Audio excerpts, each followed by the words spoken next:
हम जब अपने लोएस्ट एब पे थे ना, तब भी लोग सक्सेसफुल नहीं हुए। और अभी तो एक बड़ी लकीर खींच दी है, 17 साल बनाम 17 महीने। और उस लकीर से सबसे ज़्यादा चिंतित हैं मोदी जी और अमित शाह जी। ये खबरें प्लांट कराना उनको मुबारक। अव्वल तो तीसरा टर्म अगर वो कहते हैं, जैसे एक बार उन्होंने एक आंकड़ा भी बता दिया अपनी पार्टी के लिए 370 का, तो ये बड़ा दुखदाई होता है। एग्जैक्ट नंबर बताना, इस तरह का अहंकार और गुरूर लोकतंत्र के स्वास्थ्य के लिए उचित नहीं है। बड़े फैसले तो आपसे 14 में उम्मीद थी, लोगों ने वोट किया था। 2 करोड़ प्रतिवर्ष नौकरियां। मोदी जी, आईना रखना चाहिए किसी भी नेता को, चाहे कितना बड़ा हो, कुछ भी हो, आईना रखें। आपने अपने वादे और दावे पर अपना मूल्यांकन किया नहीं, तो बड़े फैसले का मतलब क्यों? अगर आवाम से आपके फैसले से फासला बढ़ता है तो ऐसे फैसले किस काम के?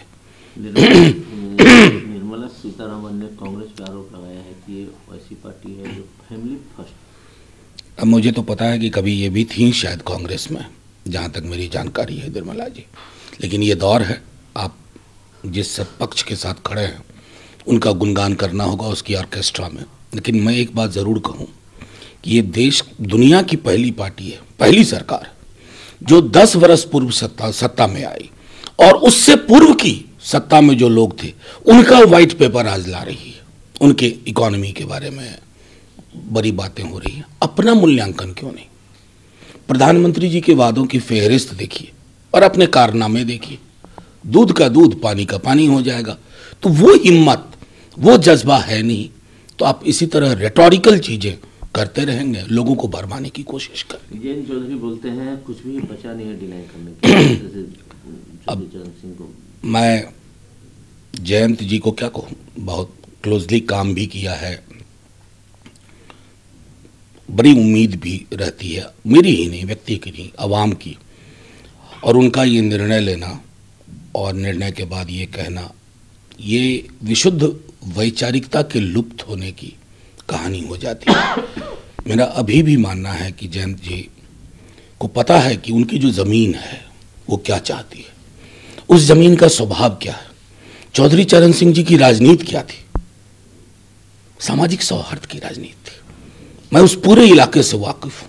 आज भी लोग चौधरी साहब को याद करते हैं तो क्यों? सिर्फ इसलिए कि उन्होंने वैचारिक एकजुटता से पूरे उस अंचल का सामाजिक सौहार्द नहीं बिगड़ने दिया, बस। संजय राउत कहते हैं कि बीजेपी ने वीर सावरकर और बाल ठाकरे को इग्नोर किया भारत देने में। राज ठाकरे भी डिमांड कर रहे हैं कि बाल ठाकरे को दिया जाए। देखिए, मेरा सीधे का, अब तो जिस प्रकार से प्रधानमंत्री जी ने तमाम लोग जो हैं सार्वजनिक जीवन में उन्होंने कंट्रीब्यूट किया, उन विभूतियों को प्रणाम। लेकिन Bharat Ratna alliance building exercise की तरह इस्तेमाल नहीं होना चाहिए। उसकी एक गरिमा रहने देते। चौधरी साहब को ही देना था ना, अब 10 बरस से सत्ता में थे, पहले दे देते।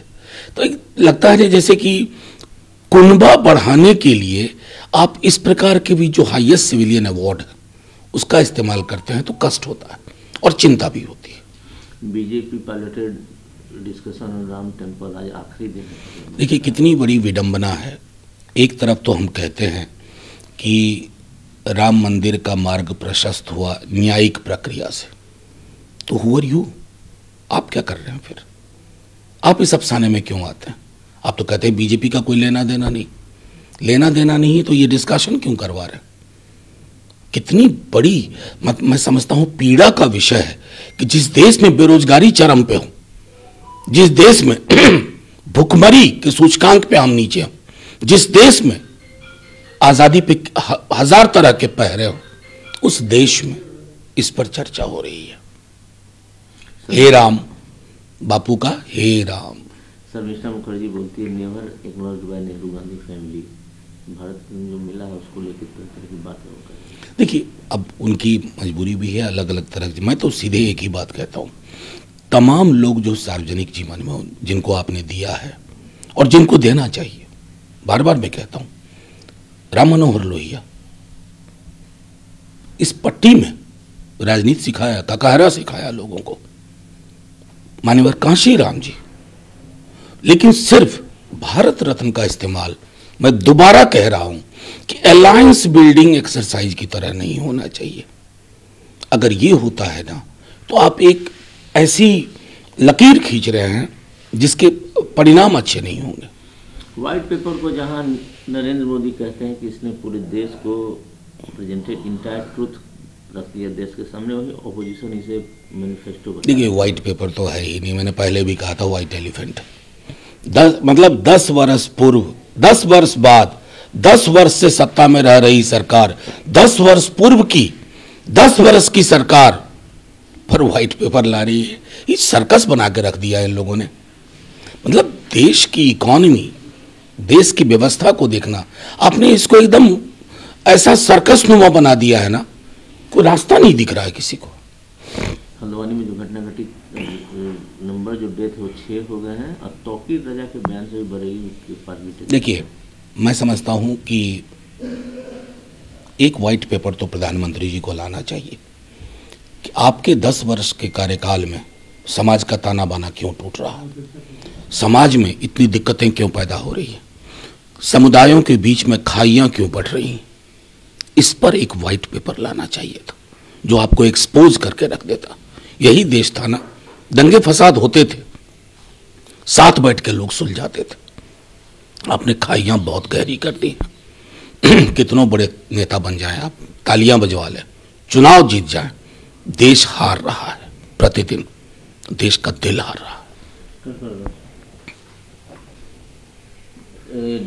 डे आफ्टर टुमारो पूरे देश की नज़र है, अविश्वास प्रस्ताव फ्लोर टेस्ट होने जा रहा है बिहार में। तो खबर आ रही है कि आरजेडी कुछ विधायक इनपुट ऑन दिस। जो लोग खबर बना रहे हैं, लिख रहे हैं, मैं उनको प्रणाम करता हूं। वो आरजेडी को नहीं जानते हैं।